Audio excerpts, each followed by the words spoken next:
Una vez ocupada la casa de gobierno, el verdadero Fidel Castro comenzó a mostrarse a los cubanos y al mundo. Supuestamente, la revolución se había llevado a cabo para restaurar la democracia y las libertades individuales garantizadas en la Constitución de 1940 y conculcadas por Batista. Pero Fidel Castro, que había asegurado varias veces que no era comunista, muy rápidamente, en apenas 2 años, comenzó a confiscar las empresas privadas nacionales y extranjeras, se acercó a los soviéticos, atacó a Estados Unidos con gran vehemencia, nacionalizó sin compensación las propiedades de las compañías nacionales y extranjeras, muchas de ellas pertenecientes a norteamericanos y españoles, se apoderó de los medios de comunicación y estableció un gobierno de partido único. ¿Por qué lo hizo?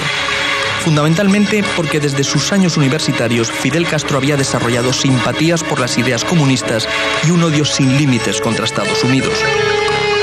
Esa tendencia se había reforzado a partir de su contacto en México en 1956 con el argentino Ernesto Guevara, conocido como el Che, también de convicciones comunistas, doctrinariamente mejor formado que Fidel en el marxismo, y los dos, además, recibían el aliento de Raúl Castro, hermano menor de Fidel, afiliado a las Juventudes Comunistas Cubanas desde 1953, aunque sin demasiado interés en las cuestiones teóricas del marxismo.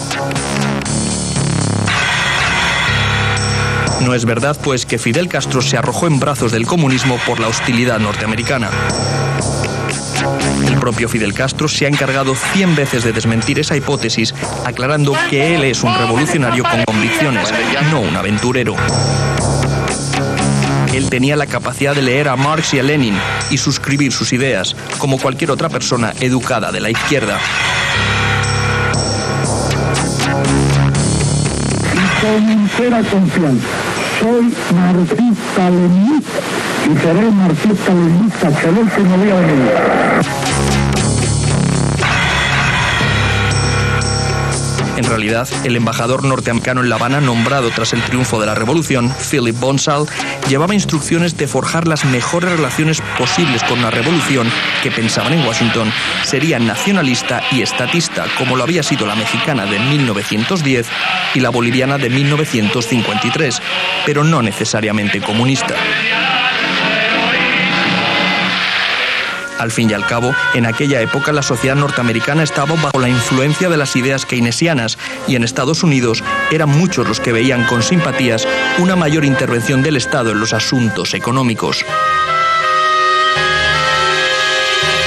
Es verdad que los gobiernos de Eisenhower y Kennedy decretaron serias restricciones al comercio entre los dos países, conocidas como el embargo, pero esas medidas fueron el resultado de las confiscaciones sin compensación de las propiedades norteamericanas y del acercamiento de La Habana a Moscú, y no la causa del comportamiento socialista de Fidel Castro.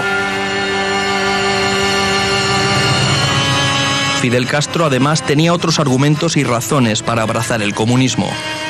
Sentía un profundo desprecio por el multipartidismo. Para él, la confrontación política era politiquería y los políticos de la República unos tipos corruptos a los que debía erradicarse. Por otra parte, el comunismo le daba la coartada perfecta para establecer una dictadura personal interminable. Así entiende nuestro pueblo sus deberes. Basada en la hegemonía de un partido único controlado férreamente por él desde la cúspide, y le entregaba además una metodología de gobierno y una forma muy eficaz de organizar la policía política y los órganos represivos, como se había demostrado en la URSS y en el este de Europa. ¿Cómo Fidel Castro y un puñado de seguidores fanáticos pudieron llevar a los cubanos a una dictadura marxista-leninista y colocar al país en la órbita soviética si los comunistas apenas tenían simpatías en la sociedad y jamás alcanzaron el 5% de apoyo electoral? Eso pudo ocurrir porque los cubanos en general, aunque distaban mucho de tener simpatías por los comunistas, tampoco sentían mucho respeto por las instituciones republicanas, tal vez porque la clase política tradicional había dado muestras de muy poco respeto por el imperio de la ley. Los cubanos se llamaban revolucionarios y esperaban ansiosamente a que un líder bien intencionado, rodeado de otros como él, establecieran en el país el reino de la justicia y la equidad. otro problema que es la necesidad de un guía, la necesidad de un Mesías, en poner nuestro futuro en manos de un hombre predestinado que conoce todos los caminos, que sabe todas las respuestas. Ese Mesías era Fidel Castro y sus apóstoles eran los barbudos que lo obedecían, de manera que una buena parte de la sociedad se entregó en sus manos sin medir las consecuencias de ese acto de fe ciega en el caudillo venerado. Naturalmente, en los primeros años hubo una gran resistencia popular a la entronización del comunismo en Cuba, con alzamientos campesinos generalmente protagonizados por guerrilleros que habían luchado contra Batista, y una invasión de exiliados en abril de 1961, auspiciada por el gobierno norteamericano, unos 1.500 hombres que desembarcaron por Bahía de Cochinos en el sur de Cuba y fueron derrotados en 48 horas. Pero Fidel Castro, a base de mano dura, leyes draconianas, numerosos fusilamientos, una gran determinación y mucho armamento soviético, logró sortear todos esos obstáculos iniciales, se apoderó del aparato productivo, encarceló o puso en fuga a la mayor parte de sus adversarios, consiguió liquidar a la oposición y consolidó la dictadura.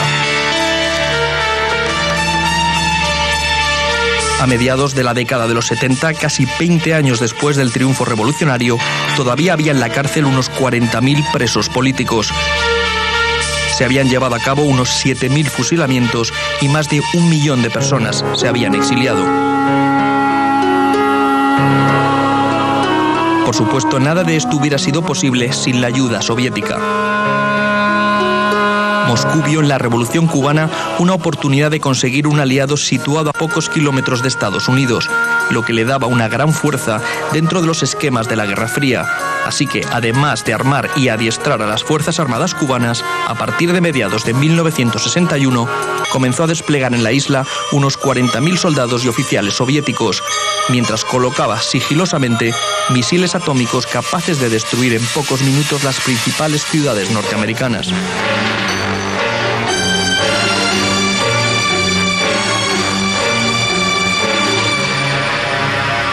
Descubiertos estos cohetes en octubre de 1962 por la inteligencia norteamericana, el gobierno de John Fitzgerald Kennedy decretó el bloqueo marítimo de Cuba y le exigió a Moscú la retirada de ese armamento, cosa a la que se avino Nikita Khrushchev, entonces primer ministro de la URSS. Sin embargo, como parte de la negociación que puso fin a esta peligrosa crisis, la Casa Blanca aceptó no invadir a Cuba directamente ni permitir que otra nación latinoamericana lo hiciera, al tiempo que retiraba de Turquía unas cuantas docenas de cohetes con cabeza nuclear.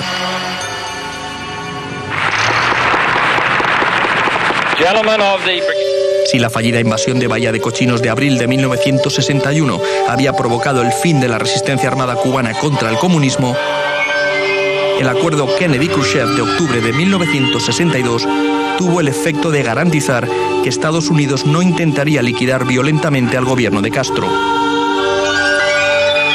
El gobierno cubano desde entonces tuvo vía libre para crear una sociedad comunista prácticamente sin oposición.